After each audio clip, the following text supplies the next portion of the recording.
Hi guys, it's Rebecca. So today I'm going to be doing my June wrap up. So I'm just going to be talking about all of the books that I read throughout June. I only read 4 books, but considering I haven't been reading much more than 2 a month recently, I feel like 4 I'm actually really happy with. So I'm just going to get right into talking about all of the books that I read in June. So the first one that I finished in June, I had been reading for quite a while to be honest, but I'd been listening to it on audiobook, and that is The Song of Achilles by Madeline Miller. I was really hoping that I was going to absolutely love this book, but I was so disappointed with it. I ended up giving it 2 stars. I just didn't think it was as good as what everybody else thought it was going to be. I thought it was like overhyped just because everybody was like, this is the best book that you've ever read. I just really cannot stand purple prose. The writing was too flowery. It was like over the top. I don't know how many times she told me about Achilles being golden, and I don't know how many times that she told me about Thetis's voice being stony and scratchy and everything. Like, it's like, okay, I get it, you've told me a million times. I don't know, I found it really boring.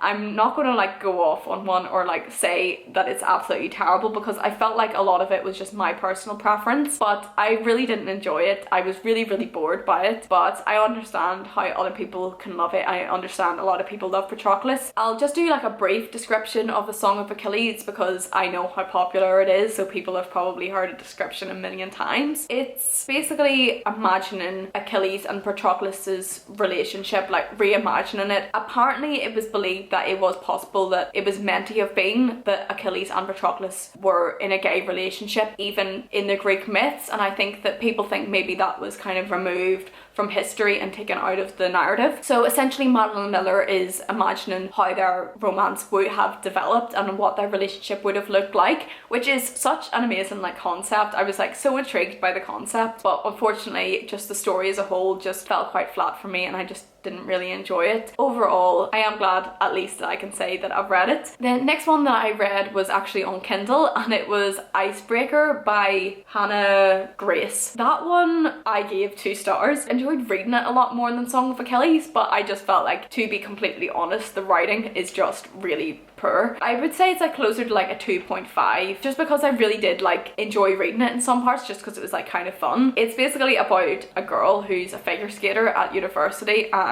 she is forced to share a rink with the hockey team because somebody smashes the hockey rink and they can't skate, and it's like kind of like a hate to love romance, like enemies to lovers romance. I don't know, I just thought it was kind of like cringe. Like, you could really tell that it was Wattpad, and that's all that I'm going to say. So the next book that I read in June was The Dead Romantics by Ashley Poston. I gave this book 3 stars. I thought it was okay. I didn't think it was the best thing that I've ever read, and I would say that it's like maybe a 3.5 maybe, but I do feel like it's a 3. At least on Goodreads, I couldn't feel like I could rate it any higher than a 3. Basically, it's about a girl called Florence, and she's forced to go home because of something that happens within her family. Okay, so my camera overheated, so I have no idea what I was talking about. I think that I was talking about The Dead Romantics by Ashley Poston. So I was describing what this one is about, I think. So I think I was saying, so Florence ends up having to go home to live with her family. It turns out that Florence is actually able to see ghosts, and she starts to see her dead editor. Her dead editor's ghost comes to visit her. It's a ghost romance. That really intrigued me because that's all I knew going into this, is that it's a ghost romance, and I loved Just Like Heaven. Whenever I was younger, I would watch that all the time, so I really just wanted something like that. And I also love Julie and the Phantoms, so I just really was intrigued about the whole ghost element. But I thought that the romance was just not very well developed. I couldn't understand how they were like in love. I didn't see why. I was just kind of like, yeah, okay, he's like a nice guy that kind of like follows you around, but I didn't really see anything more than that. And it's set over the course of a week for most of the novel, and it's just like, I just didn't get enough. It doesn't matter whether it's set over a week, it's not even that. I didn't see how the 2 characters had like chemistry. Like, the romance was just boring, and I did feel like a lot of times I was kind of like, this is like depressing me. It didn't feel fun and fluffy, it felt depressing for most of the time, which is just not what I was expecting and not what I was in the mood for. This is a lot more sad than what people will tell you that it is, and it's a lot more to do with family dynamics and family relationships than the romance, but yet no, it's like the romance is like the big factor almost, and it's just kind of like, I don't know, I just really wasn't like as sold as I was hoping to be, but it was fine. It wasn't wasn't like amazing and it wasn't terrible. It was just like, okay, I'm glad I read it, but it's just not the best thing that I've read in my whole life. So the last book that I read in June was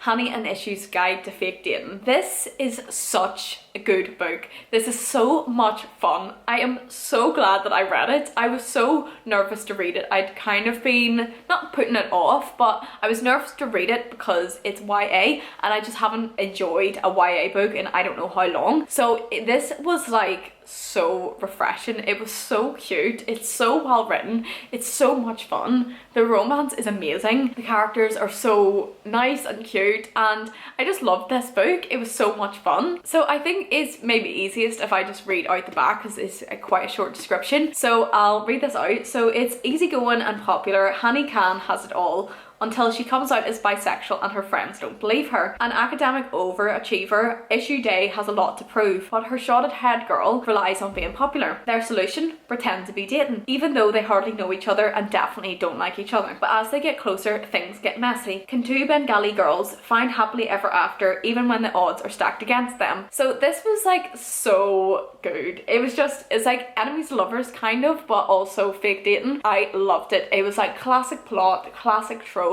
amazing, like so well done. It was just exactly what I wanted and it was so much fun. I read this so fast. I cannot wait to read more books by this author. It was just so much fun. Overall, if you haven't read this, you need to read it because it's so cute and I'm telling you, you'll read it literally in like one sitting. It's so good. So that's all of the books that I've read in June. I really hope you enjoyed watching, and if you like this video, please give it a thumbs up and subscribe. Let me know what you read throughout June, and if you liked any of these, if you've already read them, let me know your thoughts. Thank you again for watching and I will see you in the next one.